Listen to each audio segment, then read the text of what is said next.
All right, are you ready to really level up your English? If you're aiming for that C2 proficiency, you know that having a wide, complex vocabulary isn't just a nice to have, it's essential. So today, we're going to tackle one of the most overused words in the English language and give you the C2 level arsenal you need to absolutely impress. Does this sound familiar? Come on, we've all been there. It is such a common trap, even for really advanced learners. We find a word that works and we stick with it. But using problem over and over can scream basic vocabulary to an examiner.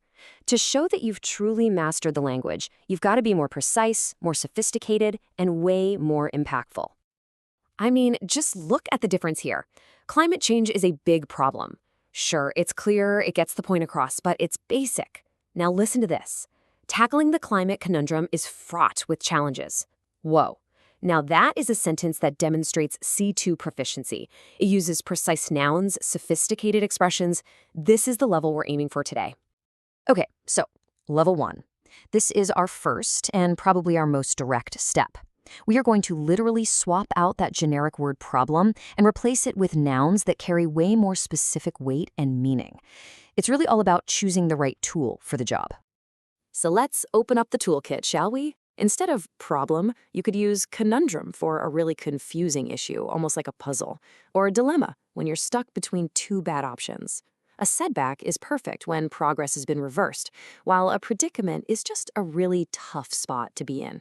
Just making this one simple swap instantly elevates your language. But hold on, because C2 level English isn't just about playing word swap. The real magic, the stuff that really impresses, happens when you start building complex and nuanced phrases.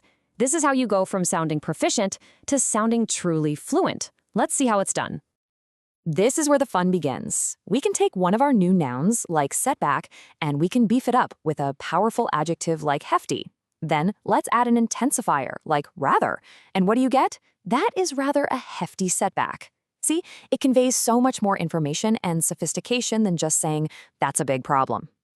Okay, now that we've got a name for the challenge, let's kick it up a notch to level 2, describing its consequences.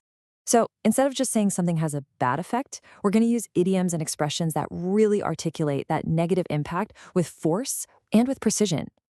Let's start with a phenomenal expression, to be fraught with challenges. This basically means to be completely full of difficulties. So for instance, you could say, the peace negotiations were fraught with challenges from the very beginning. It just paints such a vivid picture of a situation that's completely plagued by difficulty. And here's an idiom you're gonna love, and you will find it so useful: to bear the brunt of something. This means to get hit with the main force or the worst part of something bad. It's such a powerful phrase for pointing out who's suffering the most in a given situation. This example just hits the nail on the head, doesn't it? The sentence is so much more effective than just saying, the elderly were most affected. The phrase bear the brunt of conveys this sense of enduring a heavy, painful impact. This is exactly the kind of nuanced language that examiners are listening for. Oh, I love this visual for cause and effect. Some actions don't just cause a problem, they make an existing one so much worse. And that's exactly what to fan the flames of means.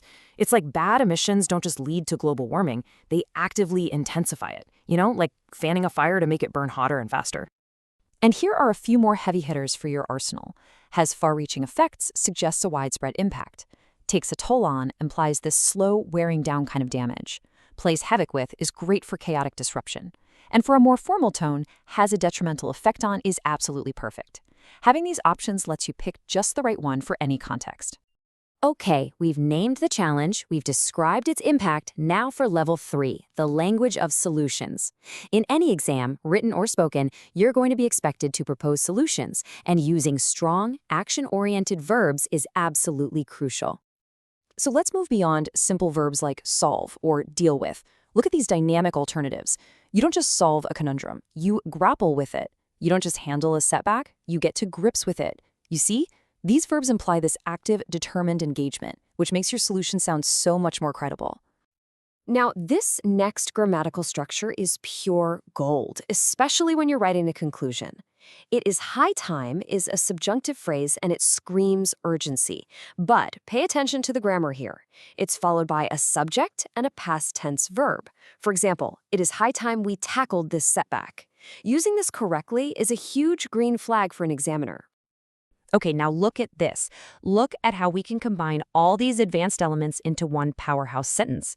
Here, we've got the subjunctive mood with it is high time. We've got an inversion with not only did we, and we have our C2 vocabulary like tackle and setback. This sentence is complex, it's elegant, and it just shows an incredible command of the language. And now for our final and most advanced level. This is where we get into the really high-level analysis. It's about the language we use to analyze the most crucial moments in a situation. The turning points where everything could change, for better or for worse. Precision is everything here. A tipping point or a game changer describes that moment of positive, revolutionary change. But a point of no return is its dark twin. It's that moment when a situation has gotten so bad that a negative outcome is pretty much guaranteed. Using these terms correctly shows a really deep analytical understanding. Here's a fantastic term for those high-stakes situations, a critical juncture. This isn't just a tough moment. It's a crucial crossroads. It's when the alarm bells are ringing and a major decision has to be made right now to avoid a crisis. It implies the entire future hinges on what happens next. And this example puts it into perfect context. The situation wasn't just a problem. The health system was at a critical juncture. See how that specific, powerful phrase does all the heavy lifting? It justifies the drastic response that followed. It perfectly connects the severity of the situation to the necessity of the solution. So we've gone through all 4 levels, from simple swaps all the way to complex analysis. The real question is, what are you going to do with all this? How will you take these tools and make them your own in your next essay or your next speaking exam? This slide just sums it all up perfectly, doesn't it? Look at the transformation. On the left, you've got clear but basic English. On the right, you have precise, impactful C2 level English. This is the difference between simply communicating an idea and commanding the language to express it with real power and sophistication. Remember, moving beyond the word problem isn't just about sounding smarter. It's about thinking with more clarity and precision.